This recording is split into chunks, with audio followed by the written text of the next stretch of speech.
What's up YouTube, it's your boy Ideal. Welcome back to another video. Sorry for the lack of uploads on the channel. I have been enjoying Fortnite competitively but not content creative wise. So because of that, if you would leave a comment on some content suggestions for Fortnite or even another game of your interest, also leave your epic username with your comment. I will be giving away 2 skins to 2 people that give suggestions for content on the channel. I would also greatly appreciate it if you smash the like button. It takes 2 seconds, it's free, and subscribe. 98% of the people that watch my videos are not subscribed, which just amazes me. Hit that red subscribe button and turn on notifications so you don't miss good videos like these. But I'm gonna go ahead and jump into things. This is going to be the ultimate FPS input delay and maybe even help a little bit with your ping guide for season 4 of Fortnite, but this should work for season 5 as well, which is right around the corner. I want to give a super shout out to Adam X and Pan J. I took a lot of these tweaks used in the video from their channel and put them in this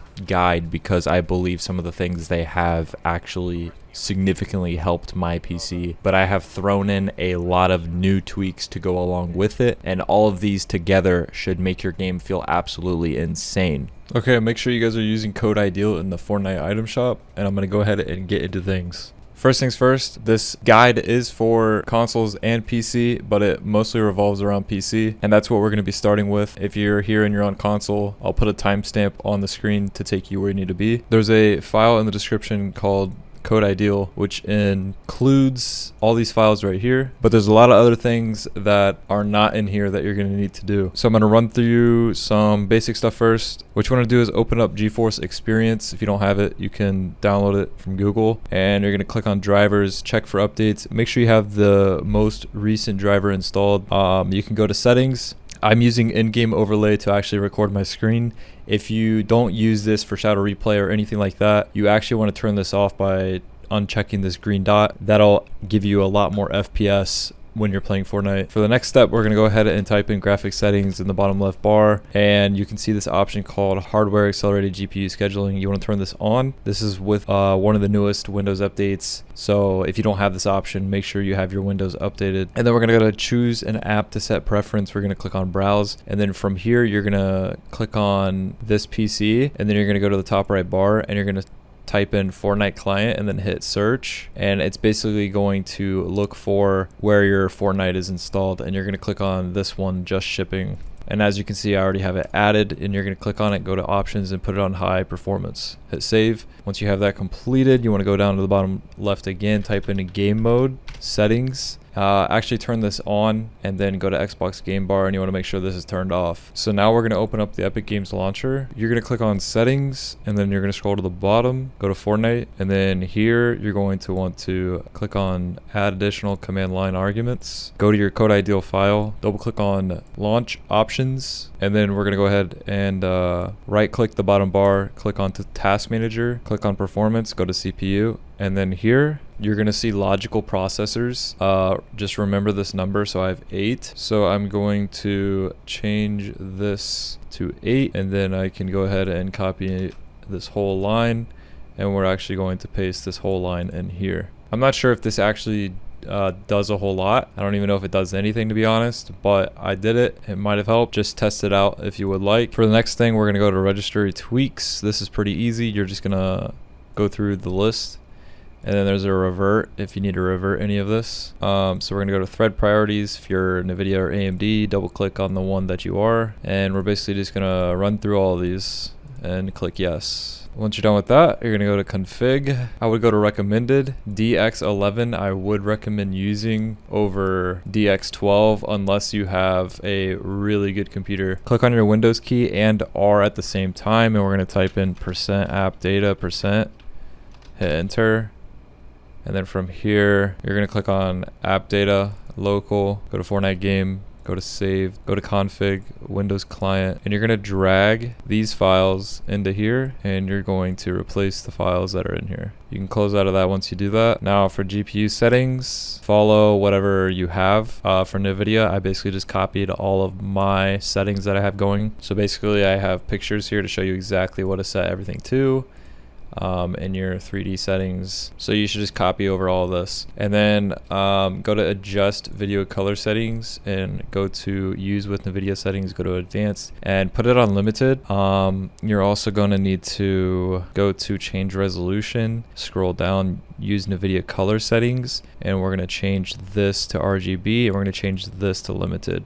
I found that when you do this, this gives you lower input delay and possibly helps with FPS, but it definitely helps with your input delay. Now, if your colors of your screen are a little bit changed, you're gonna have to click on the buttons on your actual monitor. I have a BenQ Zowie, so when I click the buttons on my monitor to like go to the picture and the mode, I go to picture and then picture advanced, go to picture mode, and I set it to sRGB. This should fix the colors that you have changed, and then once that is good, you can apply all those settings. For this next part, this is intelligent standby list cleaner. Double click this, run it as administrator for the first time. If it doesn't pop up, it probably came down here, and if you see it right here, that means it's running. Go ahead, double click it to bring it up. This should auto start every time you run your computer, but if not, then check this box right here. You're gonna need to click stop if for some reason it's already started, so you can change all these values. For free memory, just set whatever RAM you have. So I have 16 gigs of RAM, so I put 16,000. And then for the size list, you might want to mess with this a little bit. I put it to 2200 because I think if you put it just to like 1000, it'll constantly be doing it, which could cause like stutters maybe. So I set it to 2200 to be safe. Enable custom timer resolution, set this to 0.50. And then you can put the polling rate to 1000, hit start, and then minimize this and keep that minimized every time you want to play Fortnite. For MSI mode tool, you're gonna right click this, run it as administrator. And this is only if you have a MSI enabled. Like if you have a MSI, then you can use this. So we're gonna check this box, type a 0 here to make sure there's nothing there. And we're gonna put this on high and then hit apply. Whenever you update your drivers, like your Geforce drivers, this will actually reset this setting, and you'll come back to this and you'll notice that it's undefined again. So every time you update your drivers, you're going to have to do this, and it could change other settings as well. So you might have to double check those settings. But that's pretty much it. That should really drastically boost your FPS. I want to give another shout out and credits to PanJ and Adam X, as they did supply a lot of this. And then I threw in a bunch of my own little things here and there that help as well. But we're going to go ahead and jump on the game, and I'm going to show you some stuff that you can do even if you're on console. Okay, so I'm on the game now, and the first thing you need to do is go to this tab called the item shop. Go down to this bottom right, and you have to type in this secret code right here and click accept. That's the first step. Next, what you want to do is go to your settings, and you want to put everything to low. If you aren't already doing that on PC, you probably should. If you're on PC, you're going to have this option right here, Nvidia Reflex Low Latency. You're going to change this to on plus boost. Unless you have a really good computer, I wouldn't use DirectX 12. Next, you're going to go to the settings tab right here. You should have this on console, I believe. Nvidia highlights, turn this off if you're not trying to use that. Turn record replays, large team replays, and creative mode replays all off. And then here's a secret thing that a lot of people do not know, which helps drastically with input delay. We're going to go to the audio, and if you're not already on low sound quality, I would recommend changing the sound quality to low. Play with that a little bit. That could help a lot. But here's like the secret little thing a lot of people don't know. You're going to go to options, and these are going to be the default settings, I believe, or maybe this. These are like the default settings. What you want to do is turn subtitles off, text size extra small, white text color, no border, and background opacity clear. Hit apply, and trust me, you're gonna notice a lot of reduced input delay, especially when you're in creative for your builds. And that is basically it. I believe most of those options are available on console, but leave a thumbs up on the video, subscribe if you're new, and tell me how much this worked for you. Tell me your FPS improvements, as I love hearing and helping people as much as I can. If you have any questions, I have a Discord you can join and ask questions, or you can just put it in the comments. I'll try to get to as many as I can. Well, I'll see you guys next one. It's your boy, and peace.